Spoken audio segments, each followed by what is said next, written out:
Hello BA lovers, welcome back to my YouTube channel. So guys, आज की इस video में मैं चेरी मैजिक 30 के एपिसोड 3 के पार्ट 1 को एक्सप्लेन करूंगा। आई होप आपको इसके पहले के एपिसोड्स बिल्कुल पसंद आए होंगे, और अगर आप चैनल पर नए हैं तो चैनल को सब्सक्राइब जरूर करिएगा, और वीडियो पसंद आए तो लाइक, कमेंट और शेयर करके मुझे सपोर्ट कीजिएगा। तो चलिए वीडियो को स्टार्ट करते हैं। एपिसोड की स्टार्ट में हम अची और करण को टेरेस पे ही देखते हैं, जहां हम देखते हैं वो दोनों एक दूसरे के बहुत क्लोज होते हैं। तभी करण अपने थॉट्स में कहता है, अची ने जो अभी कहा क्या वो सच में कहा? अब वो उसे किस करने वाला ही होता है। कितने में सभी के सभी कलीग्स ऑफिस के ऊपर टेरेस पे आ जाते हैं, जहां बॉस देखते हैं कि अची और करण तो वहीं पर है। वो उनसे कहते हैं, तुम दोनों तो पहले से यहीं पर हो, क्या तुम हवा खाने के लिए आए थे? जिस पे करण कहता है, हाँ वो हवा खाने के लिए आए थे, अब वो नीचे ही आने वाले थे। लेकिन तभी रॉक कहता है कि नीचे बहुत गर्मी है। अब इसके बाद टीटा भी कहती है, चलो सबके सब सेल्फी लेते हैं। अब ये सब सेल्फी लेने लगते हैं। इसी धक्का मुक्की में अची और करण फिर एक दूसरे से टकरा जाते हैं, जहां करण फिर से सोचता है कितना अच्छा मौका मिला था, लेकिन सब कुछ खराब हो गया। चलो कोई नहीं, लेकिन अची ने मुझे चांस तो दिया, मुझे अपने रिलेशनशिप को आगे बढ़ाने के लिए पूरी कोशिश करनी चाहिए। अब ये देखकर अची हैरान हो जाता है।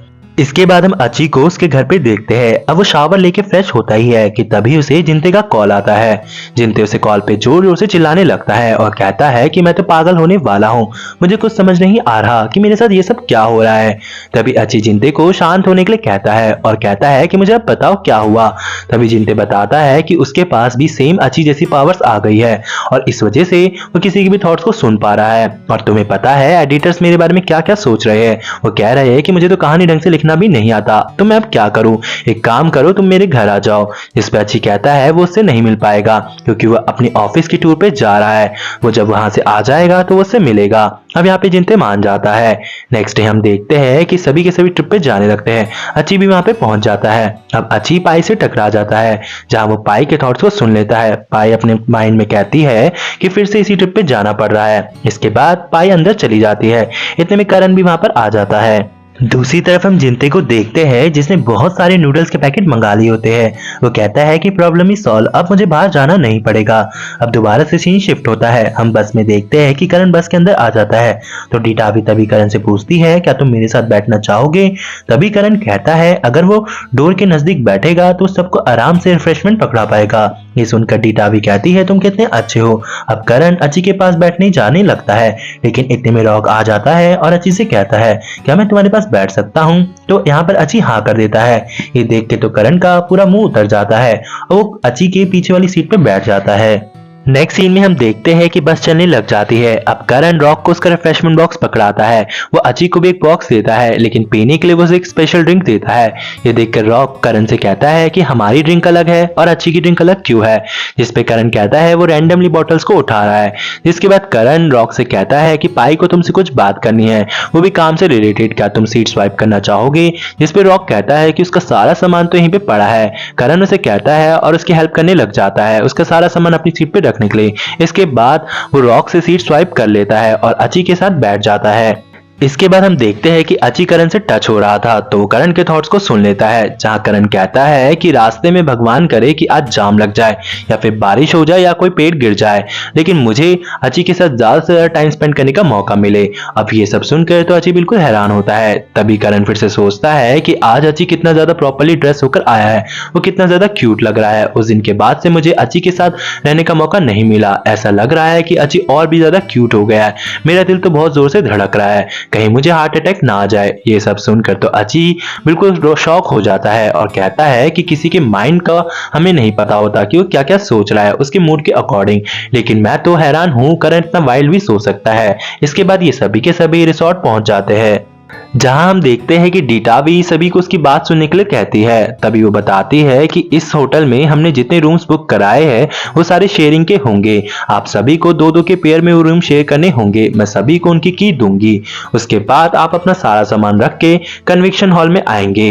अब वो कहती है आप अपने अपने पेयर अप बना लीजिए। इसके बाद हम देखते हैं कि करण और अची तो साथ में ही खड़े होते हैं।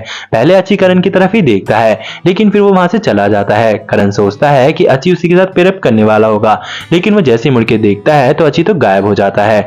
अब वो देखता है कि अची ने तो रॉक के साथ पेयरअप कर लिया होता है, इसके बाद उसे भी किसी और के साथ पेयरअप करना पड़ता है। दूसरी तरफ हम देखते हैं कन्विक्शन हॉल में, लेकिन जैसे ही अची आता है वो दो लड़कियों की बातों को सुन लेता है जो करण के बारे में बात कर रही होती है। वो कहती है कि करण कितना ज्यादा अच्छा दिखता है और कितनी अच्छी पर्सनालिटी है, जो भी लड़की इसके साथ डेट करेगी वो काफी ज्यादा लकी होगी और इवन करण भी बहुत लकी होगा। अब ये सब सुनकर अची सोचता है कि करण जैसा लड़का मुझे कैसे पसंद कर सकता है। इसके बाद डीटा भी सभी को कहती है प्लीज मेरी बात को ध्यान से सुनिए। फिर हम देखते हैं कि डीटा भी सभी को कहती है कि आज आप सभी को अपनी अपनी रिस्पॉन्सिबिलिटी छोड़कर एंजॉय करना है, हम बहुत सारी एक्टिविटीज करेंगे और मजे करेंगे। अब वो सभी को चीयर अप करती है। इसके बाद सारी एक्टिविटीज शुरू हो जाती है, जहां हम देखते हैं ये सब अलग अलग एक्टिविटीज करते हैं जिनमें मेजरली करण ही जीतता है। इसके बाद हम लास्ट देखते हैं, अब फिर से कन्विक्शन हॉल में दिखाया जाता है जहां डीटा भी कहती है कि लास्ट एक्टिविटी ये है कि आपको अपने दूसरी डिपार्टमेंट के बंदे के साथ पेयर अप करना है और उसकी स्टोरी को सुनना है और उसे रिप्रेजेंट करना है। अब हम देखते हैं वो सबको कहती है तो चलिए अपना अपना पेयर अप बनाना शुरू कर दीजिए।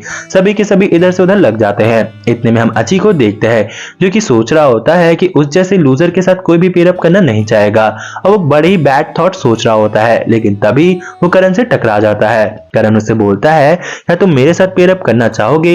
ये सुनकर अची खुश हो जाता है। नेक्स्ट सीन में हम देखते हैं कि अची और करण अब साथ में बैठे होते हैं बाकी सभी के साथ। अब हम देखते हैं कि करण अची से बोलता है कि तुम अपनी स्टोरी मुझे बताओ, जहाँ अची बताता है कि वो 30 साल का हो गया है और वो सालों से वही काम कर रहा है जो वो रोज करता है, सभी की मदद करना, और इसके अलावा उसके पास कोई भी चीज नहीं है। जिस पे करण फिर से अची से कहता है तुम्हें सबसे ज्यादा अच्छा क्या करना लगता है? जिस पे अची कहता है मुझे सबकी प्रॉब्लम को सॉल्व करना अच्छा लगता है, यानी मैं सबकी छोटी छोटी चीजों को ठीक करने में और उनकी हेल्प करने में लगा रहता हूँ।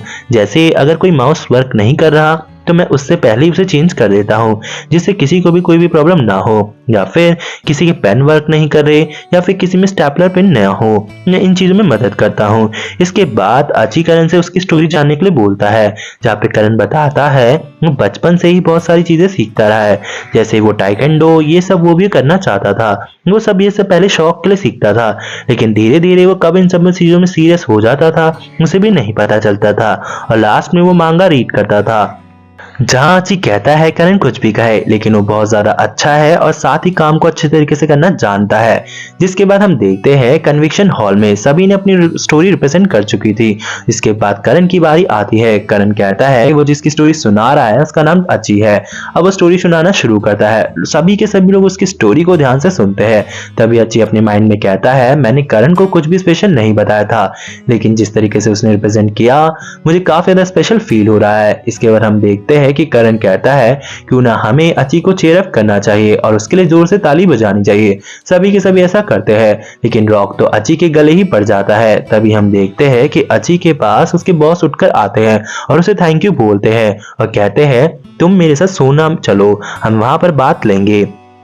इसके बाद हम अची और बॉस को सोना में बात लेते हुए देखते हैं। तभी वहां पे करण और रॉक भी आ जाते हैं। रॉक करण की बॉडी को देख के बोलता है तुम्हारी बॉडी तो काफी ज्यादा कूल है, तुम्हें टाइम कैसे मिल जाता है? इतने में अची भी ये देख लेता है तो अची कहता है मैं तो बिल्कुल टोफू जैसा लग रहा हूँ, मुझे कोई कमेंट ना करे, तो वो पानी के अंदर चला जाता है। इसके बाद हम देखते हैं कि रॉक और करण भी पानी के अंदर आ जाते हैं। अब ये सभी से बात लेने लगते हैं, लेकिन अची कहता है मैं करण के थॉट्स को फिर से ना सुन लूं तो मुझे बाहर निकल जाना चाहिए।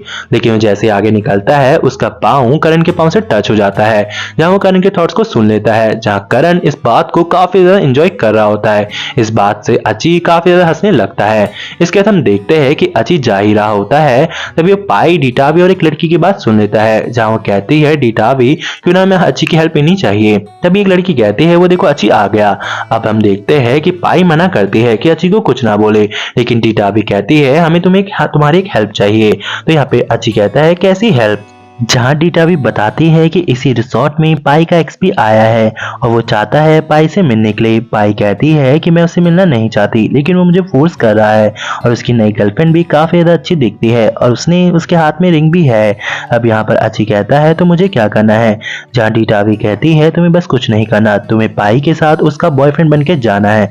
ये सुन के तो अची के होश उड़ जाते हैं। तभी पाई कहती है मैं तुम्हें मुसीबत में नहीं डालना चाहती, तो मैं अकेले उसे फेस कर लूंगी। और इसी के साथ ये पार्ट यहीं पे एंड हो जाता है। आई होप गाइस आपको एक्सप्लेनेशन पसंद आई हो। मिलते हैं इसके नेक्स्ट पार्ट में।